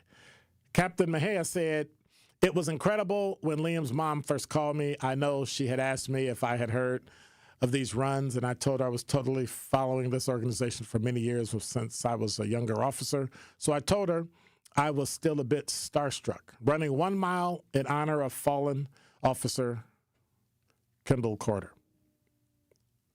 Liam is from Chicago. He joined Running for Heroes back in August, but since then he's run 15 races for police and first responders who paid the ultimate sacrifice. Liam said, it's unfair. These first responders are trying to help us and they get killed when they're trying to help us. So I wanted to honor him, Officer Kendall Corder, by doing this run. That's pretty cool. Kind of like that. Number 3. Well, didn't really like this weekend, though. Milwaukee police are investigating 5 separate shootings just on Sunday, October 5th. In total, 6 people were injured. Police have made arrests in connection with just one of the shootings. They occurred on 19th and Vienna, 15th and North, Pearce and Wright, 91st and Brown Deer, and 29th and Locust. If you have any information, police ask you to send any information by calling 414-935-7360 or to remain anonymous. Contact Crime Stoppers. Number 2. Well, we've been dealing with this National Guard showdown, and honestly, somebody in the White House isn't reading the Constitution. So unless people are going to secede from the state, you really can't send military, or the National Guard for that matter, to a city. So here's what's happening from CNN. Federal troop deployments. The Trump administration's efforts to deploy National Guard troops to Democrat-led cities have prompted a legal showdown between the White House and state and local officials. Illinois and Chicago sued the administration today, asking a federal court to halt the federalization of National Guard troops from that state, and Texas calling the move patently unlawful, and I do believe it is. Trump had authorized 300 Illinois Guard members to go to Chicago to protect federal officers and assets. Texas Governor Greg Abbott volunteered 400 of his state's troops for deployment at Trump's discretion. A judge also blocked an Oregon deployment. On Sunday, a federal judge temporarily blocked the deployment of National Guard members to Portland, Oregon for the second time, and the decision came after the Trump administration tried to circumvent the original order by deploying troops from the California National Guard to Portland on Sunday, which led to the state of California joining the lawsuit. Number 1. And now here's an update from that fun place we talked about, the Social Development Commission.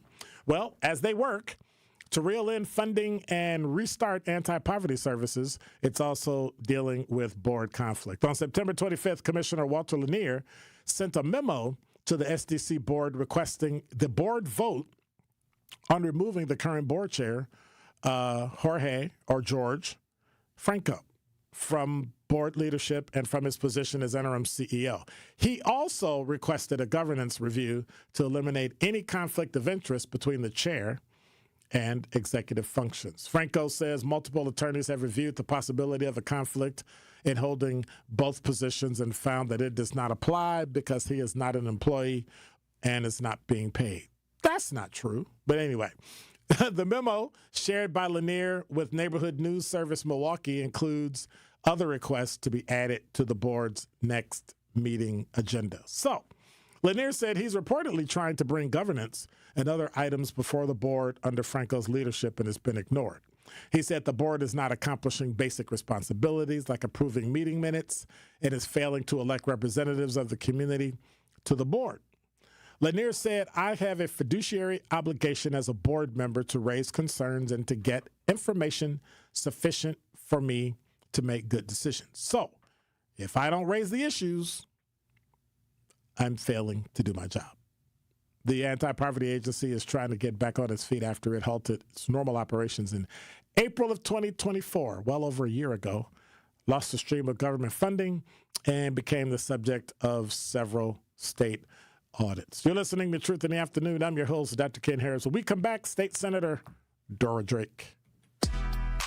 Don't touch that dial. More of Truth in the Afternoon with Dr. Ken Harris is next on 1017 The Truth, The Truth app, and 1017thetruth.com. Truth Nation, it's your boy Tory Lowe, and I'm inviting you to Cousin Subs in Wauwatosa to try their brand new crispy chicken sandwich, available only for a limited time. Make sure you come out Thursday, October 9th, as I'll be broadcasting live the Tory Lowe Show from 1 to 4 from Cousin Subs on 124th West Burleigh Street, right next to Lowe's. Again, that's the Tory Lowe Show live from Cousin Subs in Wauwatosa on Thursday, October 9th. Come through, say what's up, and grab your sandwich while it lasts. This is Sherwin Hughes from 1017 The Truth for Axe Housing. Are you tired of paying a landlord rent when you should be paying yourself? Do you want to leave a financial legacy, or would you like to have a stable place to call home? Well, it's time for you to start on the path to owning your own home instead of renting. You can work with an Axe Housing coach, and they will teach you how home ownership can be a reality. Axe Housing has helped over 4,000 families in our neighborhoods. Many times your mortgage will be a lot less than what you're paying for rent. As an average Axe family who has been helped pays around $900 per month. No matter what barriers you think you're facing, Axe Housing coaches can assist you right now. An Axe Housing coach will help you create and stick to a plan and a budget and get you ready for home ownership. If you're not dreaming of home ownership by now, you certainly should be. Let's make it a reality with Axe Housing. Get started on a virtual orientation by clicking on axhousing.org. That is ACTS housing.org. Don't let where you are financially right now get in the way of your very bright future of becoming a homeowner. Axe coaches are here to help.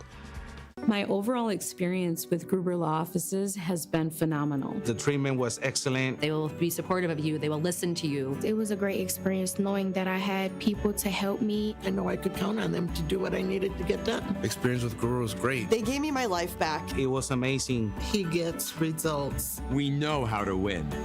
If you've been injured, call Gruber Law Offices. One call, that's all. Gruber Law Offices had my best interests at heart. Saving energy and money? It's easier than you think. Here are 2 simple things you can do to reduce your energy use and lower your energy bill. Use thermal curtains to reduce each room's energy loss by up to 25%. And make sure vents aren't blocked by furniture or rugs to improve airflow and comfort. Simple, smart savings. Get more energy-saving tips at WeEnergies.com. Again, that is WeEnergies.com. Junior Achievement is proud to team up with the Admirals to help young people build the skills they need to win in school, in work, and in life. Thank you to the Milwaukee Admirals for supporting JA programming and for giving our students a power play toward a brighter future. To learn more, visit wisconsin.ja.org. When you're high, you feel different. Pretty obvious, right? You think different, talk different, but if you feel different, you drive different. So if you're high, just don't drive. Brought to you by NHTSA and the Ad Council. This is Truth in the Afternoon with Dr. Ken Harris on 1017 The Truth app, and 1017thetruth.com. Chaka Chaka Chaka Chaka Khan, Chaka Khan, Chaka Khan, Chaka Khan. Chaka Khan, let me rock it, Chaka Khan. Let me rock it, that's all I wanna do. Chaka Khan, let me rock it, Chaka Khan. Let me rock it, 'cause I feel for you. Chaka Khan, what you tell me what you wanna do? Do you feel for me the way I feel for you? Chaka Khan, let me tell you what I wanna do. I wanna love you, wanna hug you, wanna squeeze you too. So let me take it in my arms, let me feel you with my charm, Chaka. 'Cause you know that I'm the one to keep you warm, Chaka. I make it more than just a physical dream. I wanna rock you, Chaka, baby, 'cause you make me wanna scream. Let me rock it, rock it.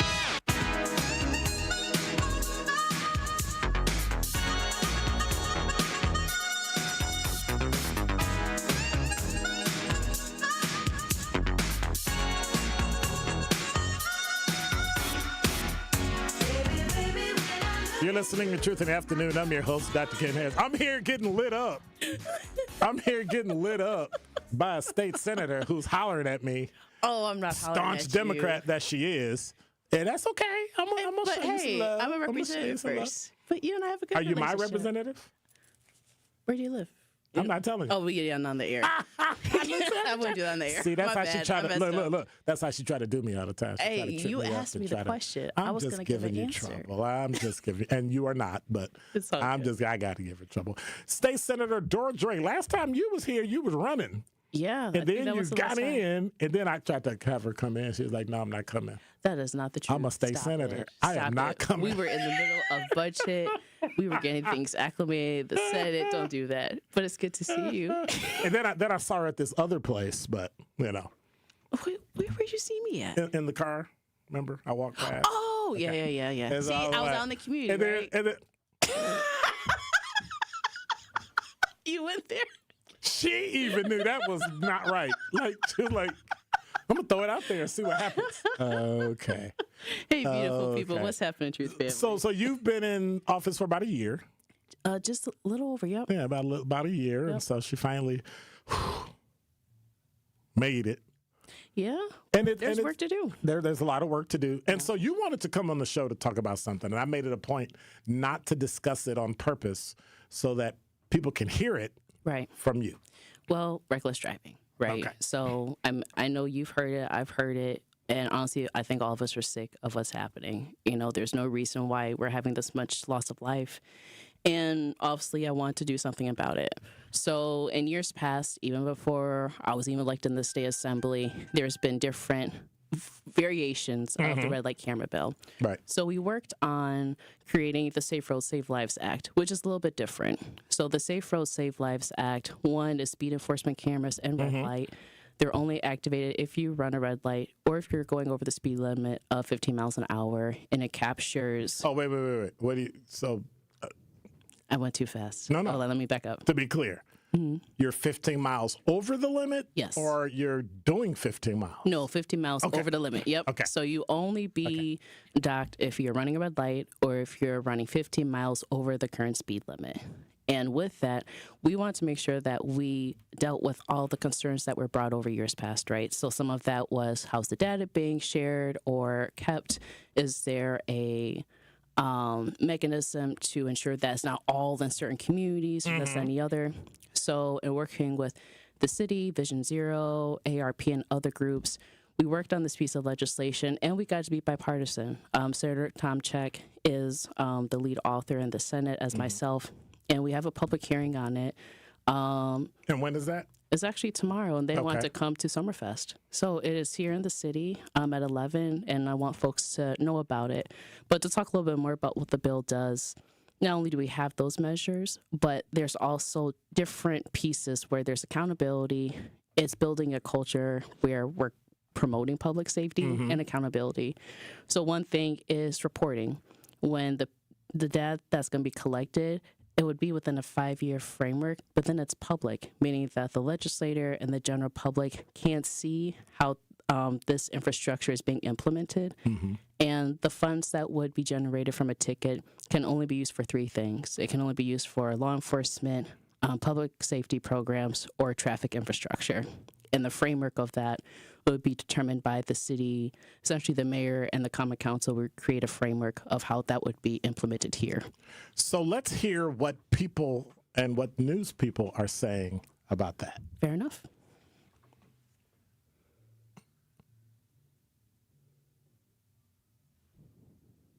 Listen to this one. Starting today, drivers will receive a warning in the mail if they're recorded speeding. There will be 14 different cameras along Broad Street from Old York Road down to Pattison Avenue. Fines will start being issued beginning November 14th. Fines could go as high as $150 if you go over the speed limit. That doesn't sound right. So from what I had my microphone off, so I only heard part of it, but I heard the portion of when it was going to be starting February 14th. So I'm not sure where they got that deadline, just because that would have to be pushed and signed into law before then. So where things are at right now with the piece of legislation, it has a public hearing. when the public hearing is, and it's tomorrow. So after that, then it still has to go through Zech on the committee, and then it has to go through both houses in order to be signed into law. In terms of how quickly this would be implemented, that I really don't know. But one of the things that we do have in the legislation is, I think, a 30-day public awareness campaign. So when this bill would be signed into law, the fines don't happen right away. What happens is that we'll be partnering with DOT and the city, and there'll be signage of where those cameras would be set up. And then on top of that, then say, you were running late for work and you did the most and you were going 20 miles an hour, you got a notice. You would get a notice in the mail. You wouldn't get a ticket right away. And so in terms of the timeline, that is to be determined, because that really determines when the piece of legislation would be signed into law. Now, but in terms of the fine. But that's only for cars that have plates on them. Yes. Okay. But also if you run a red light, so they would be capturing that as well. Right, but if you don't have a plate, then there's nowhere to send a ticket or a notice. Not necessarily, because when we were looking through legislation, because obviously that's one of the concerns that's been brought up, right? Saying, okay, what if... Senator Weingarten was very vocal about that. Yeah, I know he is. But again, we made it where there's still a mechanism for law enforcement to figure out who was responsible for that. And so again, that's why the concerns about being a cash cow, the goal isn't that. It's to ensure that any funds that would be generated only goes to those three things. So what's the safety part of it before we go to break? What's the safety part? We keep hearing that it's supposed to stop reckless driving, but will it actually stop reckless driving? I don't think it's the end-all be-all, but I do think it's a tool. So in order for us to at least hold folks accountable for what they're doing, I do think that we need that. And then I know how I see it from the data collective perspective, we already know where the highest intersections are the most deadliest in the city. And the goal is, again, each aldermanic district can only have 5 cameras in each of their districts. Having it centered around that and collecting it, one, I think creates more awareness, saying these are things that we're holding you accountable to. And it's just one tool that can be used for local government to use to address public safety. Is there more to it? Yes. But I think this is just a part of that solution, not the end-all be-all. But that's a lot of cameras. When you think of 15 automatic districts, that's a lot of cameras. That's 60 cameras around the city. All right. But then again, we're only collecting information on the license plates. So, and this is how I see it, because I understand the concern of privacy, and obviously there's the concern of facial recognition. Well, but there really isn't privacy, because when you drive on a public street, they have access to your information. You literally give them permission to run your plate and check your license, because it's a privilege. It's not a right. Well, and to that, I think all the more reason why we need it, because frankly, I'm tired of lost life. And I think a lot of folks are tired of it too. I'm tired of getting cut off. Same here. Look, you and I drive in the same city. So is it something that I can understand that people's concerns about privacy? Yes. But we made sure there was guardrails, so in that way they didn't think that their data would be collected or stored somewhere, being used against them. And again, this is about accountability and creating a safe place for people to live in. So that's just where, personally, why I wanted to push it, because I heard it from residents, and we had partners that only were working on it, but we got bipartisan support to at least give it a public hearing to hear from the public and see if we can move things forward. So let's say it goes through. Let's say we get cameras. What does it look like 6 months in, a year out? Good question. So I will say, like I said, there'd be like that 1 to 3 month campaign where the city and the council would bring awareness of, okay, here's where the camera would be installed. You won't get charged right away, but we're just letting you know that these are up and coming. There still has to be a framework that the city and the city has to implement. So that has its own process, right? It still has to go through Common Council. It still has to be debated, go through public hearings to get to the mayor's desk to sign into law. So there's still a time frame of what that looks like. So from the 6 month to a year gap, there would have to be legislation that the Common Council and the mayor would have to agree and sign into law, and then there would be an awareness campaign to let folks know that this is coming to be. So in that way, there's no surprises of these cameras being installed.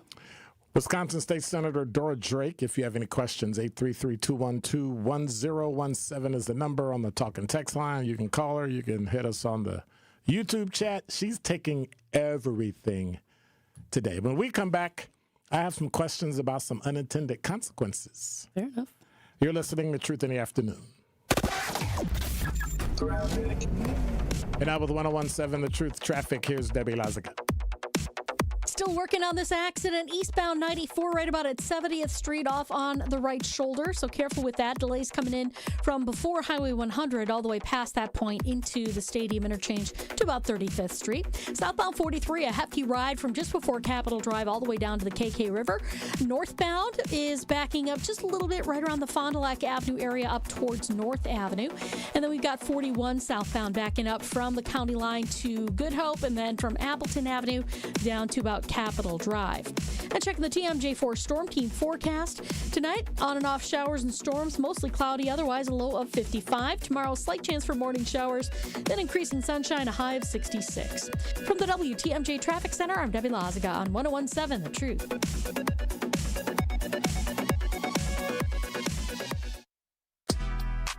Don't touch that dial. More of Truth in the Afternoon with Dr. Ken Harris is next on 101.7 The Truth, The Truth app, and 1017thetruth.com. School's back in session. Kids have their backpacks, school supplies, and new clothes. But are you ready as a parent? Families are the single most important factor in a child's academic success. This year, get to know your child's teachers. Stay engaged with their learning. Don't be shy about asking questions along the way. Because as a parent, you are your child's first and most important teacher. Learn more about how City Forward Collective is helping families, students, and schools thrive at cityforwardcollective.org. Fall in Milwaukee, where the air is crisp, the drinks are cold, and the good times are just heating up. Stroll Milwaukee's lakefront and explore its parks as they burst into a kaleidoscope of golds, ambers, and reds. Raise a glass at a beer garden that feels like a neighborhood block party, Milwaukee style. And just as the temps fall, Brewers baseball is turning up the heat. October dreams are made right here. This season, every color, every cheer, every sip, it all comes together in Milwaukee. Craft your perfect getaway at visitmilwaukee.org. So you telling me that you can make lobster tail and crab legs, it will still taste like a lobster tail and crab legs, but they vegan? Let me tell you, and my customers can testify to this, I can make vegan chitlins. Now, come on. I don't know what chitlins taste like because it's been about 40 years since I had them. I love them. But you can do that. My best customers for my vegan chitlins are those people who still eat meat. Download the new 1017 The Truth app now. Milwaukee Black Talk. 1017 The Truth. Come in with straight truth. Even the police department arguing over their little 12% that they want, and it's a shortage. Okay, I think at some point the people got to start using common sense. It ain't nothing personal. It's something that's community. That's it. And a lot of people try to deflect and make it personal. That's how you know they ain't doing nothing, because they try to make it personal. But really, it's about the conditions of the neighborhood, the conditions of the residents, the safety quality, the public safety ideas. Are we getting that? Are we using the taxpayers' dollars the best way we can to make a difference, to become a resource for everybody in the family to thrive? Is that happening? Yes or no? And if it's not, then you switch the coach. You get a different philosophy on the people. That's it. When times are tough, you need people to roll up their sleeves and get to work. When everything is working well, you sit back and you let it coast. You can't coast and things are bad. Tune in to all your favorite 1017 The Truth shows all day, every day by downloading the Truth app. Milwaukee Black Talk. I'm going to say something. I'm a conservative, as you know. I might not agree with you all the time, but even when I don't agree with you, you crack me up. And the other guy, he just pretend conservative all day. And you do make me think. But when you do better than anyone, you think on your feet. Now that was a compliment coming from somebody who is as Trump-loving as he is, that can appreciate what we do here. Listen to The Truth with Sherwin Hughes, weekdays from 9 a.m. to 12 p.m.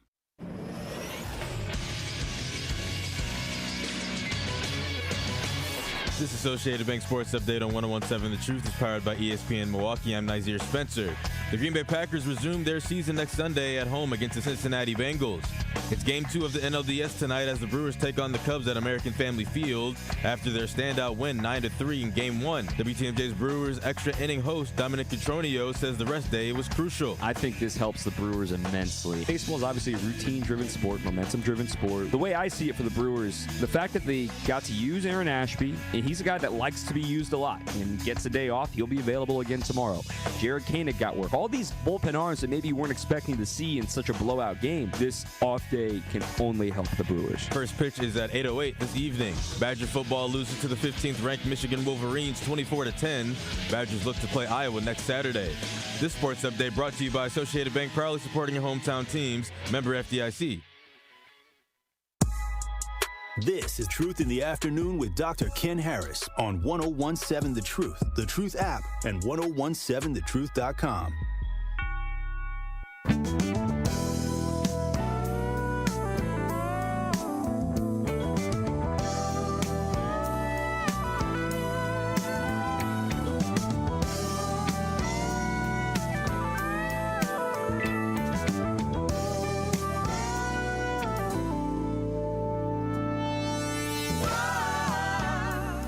You're listening to Truth in the Afternoon. I'm your host. I'm just here getting beat upside the head. You keep saying by that. Wisconsin State Senator Dora Drake. Violent, and I'm nothing like that. Of course not. That's why I'm lying and making it up. I'm like, what are we doing? You even say it? Well, because I got to lie and make it up. Oh, wow. Okay. All right. It's okay. We're in good company. Wisconsin State Senator Dora Drake is here. So here's my issue. Mm-hmm. So here's what's going to happen. We're going to get the cameras. Mm-hmm. It's going to run. Republicans are going to scream and holler. And then you have to remind them, like, you're the one that said you wanted law and order. So now we're bringing law and order. Now you have a problem, right? Yeah. And the problem is their kids are going to get caught up in it, too. Because that's how life goes. Because it's for everybody, not just one group or one side of town. Right. Because you did say 5 cameras to all 15 automatic districts. Yep. And then all of a sudden the Southwest side, what do you mean my son got a ticket? Yeah, they got a ticket. But when they went into Greenfield, they got another one. Right? Those types of things. How do we stop that from happening to the suburbs? Because we all know once people figure out, we'll put it like this. I know it's going to be on 27th and Center. You probably need like all 5 of them right there at that intersection. Not necessarily, but I catch your example. It's going to be there. No, I know. Because I'm going to tell them to put it down. We're going to protest to put a camera in, not take one out. Fair enough. Okay. And so we know that they're going to be there, but eventually people are going to start getting tickets, and then they're going to start to do what crime does when you chastise them. They're going to migrate. They're going to migrate to Wauwatosa, Greenfield, Greendale, Whitefish Bay, all that. So it's a good question. In terms of those unintended consequences, I would say that, again, this is something that the state already doesn't have any state statute to allow any type of local government to look into, and that's why it's focused just in Milwaukee right now. I would say if that's something that's starting to happen, then perhaps we need to be looking at it for all different counties. And I only say that is because, one of the, arguments against this is that not only is it a cash cow, you should just have law enforcement at each and every stop.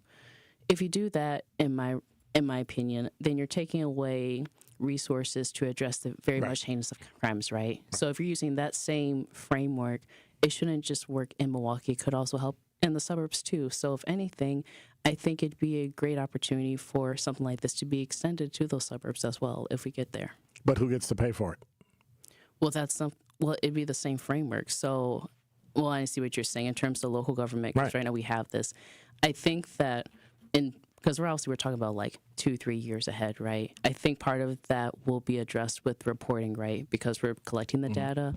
And I really do think in having that information, it informed the legislator and the public, hey, here may be best practices and maybe we need to tweak things, down the future. It's how I foresee what those unintended consequences would be and how we should address it. So who's going to pay for it? Will the state pay for it? Will the city pay for it? Will the county? Will there be a combination? So it could be a combination. Right now with this piece of legislation, I believe it does fall on the city to look into resources of that nature.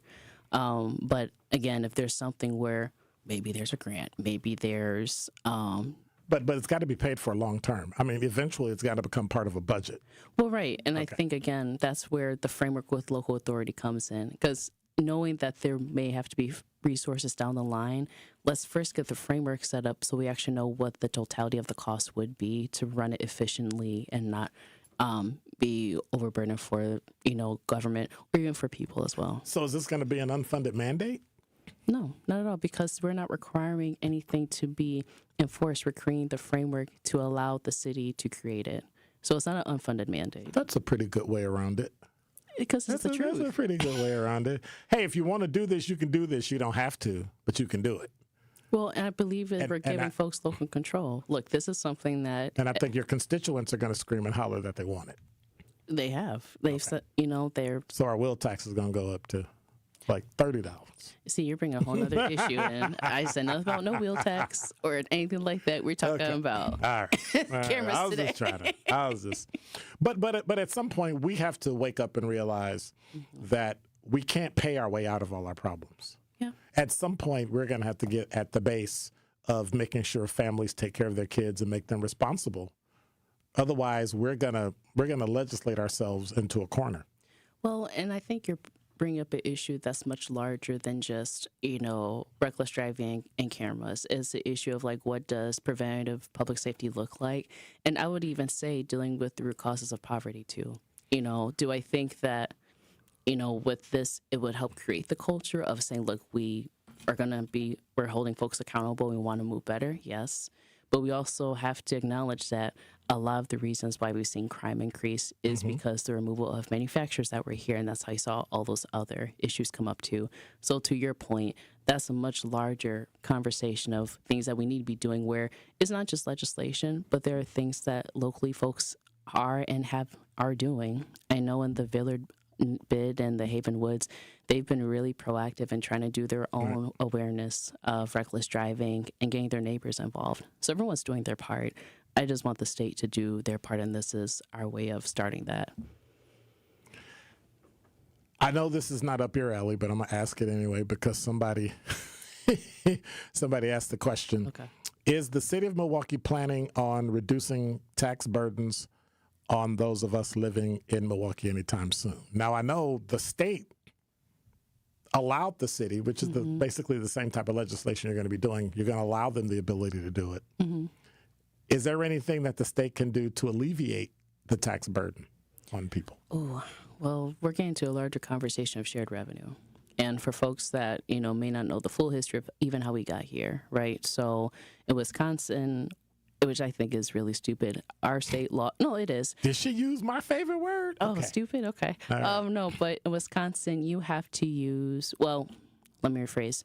In Wisconsin, the state dictates what shared revenue portion you get for your local government. Right. And for the longest, that number wasn't changed for over a decade. Yep. I think it was 2 years ago or last year, Act 12 was passed, and that was an attempt to address the deficits that our city and county were dealing with. In order to get it to the finish line, there's a lot of things that had to be given up. I had some concerns, but there's also concerns about financially what that would mean. So that's how we got here. In terms of what can the city do to alleviate the tax burden, a lot of that has to fall on the state. And I'm not saying, and I say that because one, if we talk about schools, our schools have gone to referendum, and with that, it has increased your property tax value, right? And so in that, there's housing policies that have to be changed at the state level in order to address that. If you talk about what it means for businesses to thrive and to not have as much overhead, what does that look like for supporting business owners here? Not just necessarily tax credits, but are there things that we're promoting when it comes to development and housing? So all those things, to the caller's question, is so much more than just the city, because they have a tight budget that they have to follow, and a lot of that is constrained by the taxes and lack of shared revenue that they get from the state, because the majority of funds that as a city we give to the state, we get a small portion back, y'all. And that's due to just the makeup of the current legislator. And so if you're frustrated about where things are at, is not just at the city level. The state also has a role to play with that too. So somebody said Scott Walker erased a structural deficit thanks to Jim Doyle overnight with the passage of Act 10. It took courage. State employees, a benefit system had to be changed. In spite of the changes, they still enjoy excellent benefits. How can that type of legislation be done that's going to help everybody?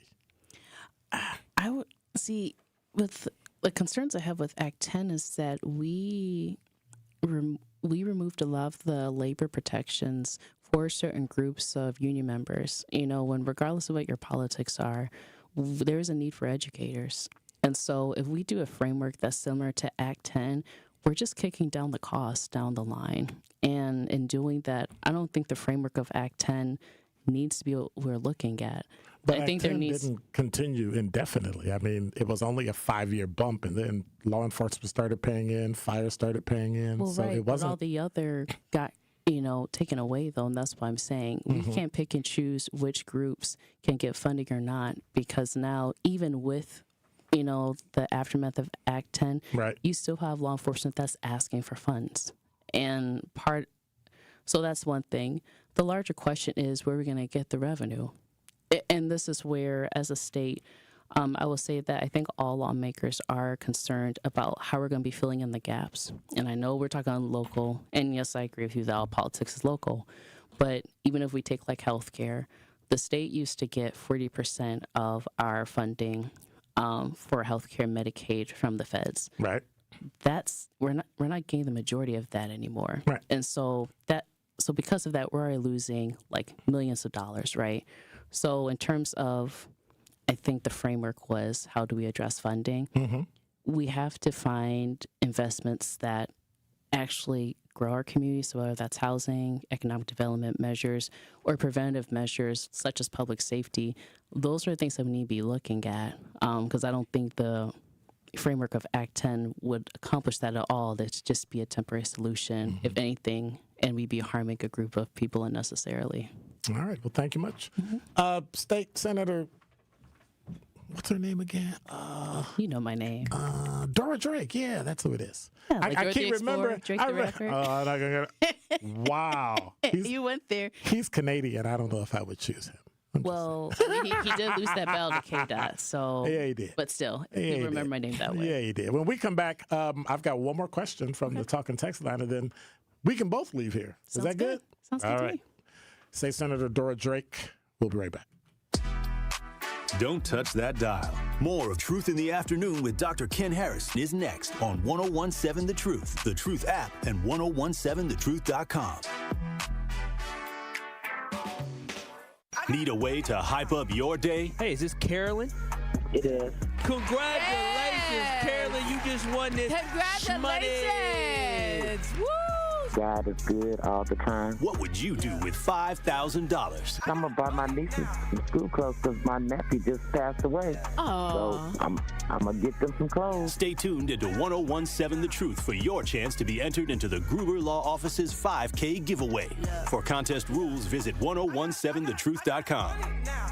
Hey, Truth Nation, it's your girl DT from The Truth Unfiltered with DT and Dr. Ken Harris. Now listen, at a critical time, through the Empowerment Small Business Loan Program, Old National Bank provided the resources I needed to sustain my business. Now the process had its challenges, but I was supported, and it was also an invaluable learning experience for future ventures. I am so grateful for the support that helped my business thrive. Old National Bank, member FDIC, equal housing lender, all loans subject to approval. We are the American Cancer Society, making strides against breast cancer. We are nearly 1 million strong and growing stronger every day. Join us on Saturday, October 11th at 8 a.m. at Summerfest Southgate as we come together for the Making Strides of Milwaukee Walk. Whether you walk for a survivor, in the memory of a loved one, or to support the American Cancer Society, you bring us closer to a future free from breast cancer. Are you ready to join the #1 breast cancer movement in the country right here in Milwaukee? Sign up for free today at www.makingstrideswalk.org/MilwaukeeWI.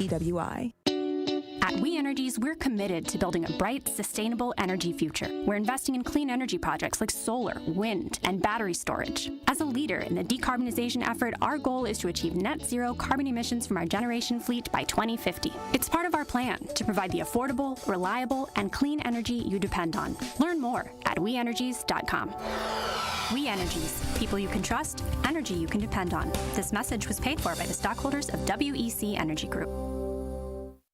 This is Sherwin Hughes from 1017 The Truth for Axe Housing. Are you tired of paying a landlord rent when you should be paying yourself? Do you want to leave a financial legacy, or would you like to have a stable place to call home? Well, it's time for you to start on the path to owning your own home instead of renting. You can work with an Axe Housing coach, and they will teach you how home ownership can be a reality. Axe Housing has helped over 4,000 families in our neighborhoods. Many times your mortgage will be a lot less than what you're paying for rent. As an average Axe family who has been helped pays around $900 per month. No matter what barriers you think you're facing, Axe Housing coaches can assist you right now. An Axe Housing coach will help you create and stick to a plan and a budget and get you ready for home ownership.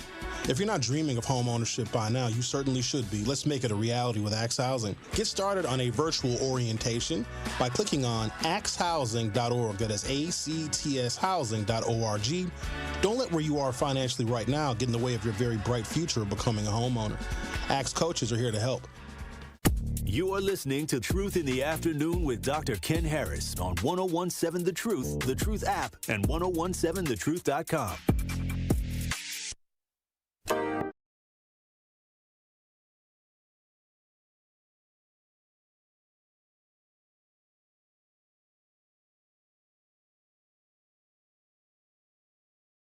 You're listening to Truth in the Afternoon. I'm getting beat up by her assistant and Dora Drake. I'm like, dude, like, what I do? Nothing, She accused me of being a Republican. I said, no, I'm not Republican. I'm independent. She was like, oh.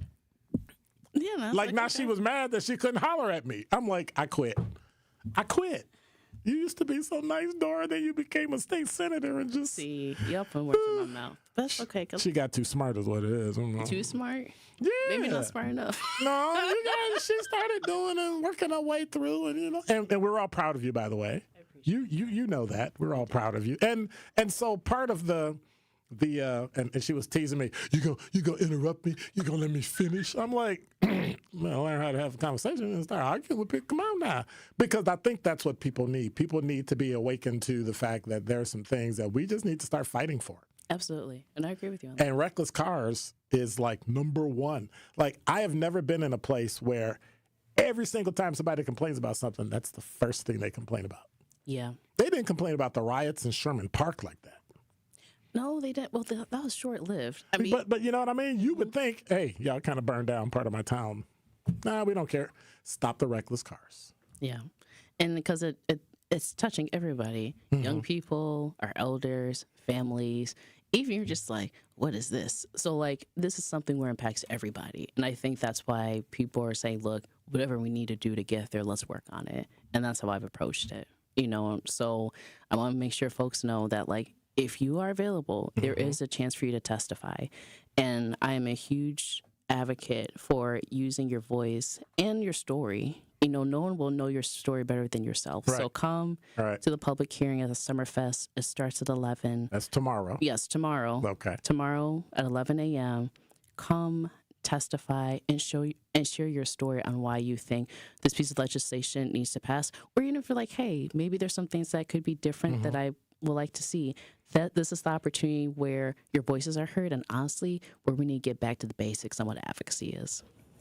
State Senator Dora Drake, thank you so much. We're very proud of you. Congratulations again for becoming a senator. But we want to support you for this red light. At some point, something had to be done, and thank you for stepping up and getting it done. I appreciate our conversation. What she was saying. I'm scared of her now. She's a state senator. But thank you. We appreciate you. All right. Appreciate you too. You're listening to Truth in the Afternoon. I'm your host, Dr. Ken Harris. I want to say thanks again to State Senator Dora Drake. Truth Unfiltered's coming up, and then we'll have Tori Lowe's show and rebroadcast throughout the night. I'll see you in about 22 hours. God bless. Take care. Should I say get out or leave or? Be quiet. All right.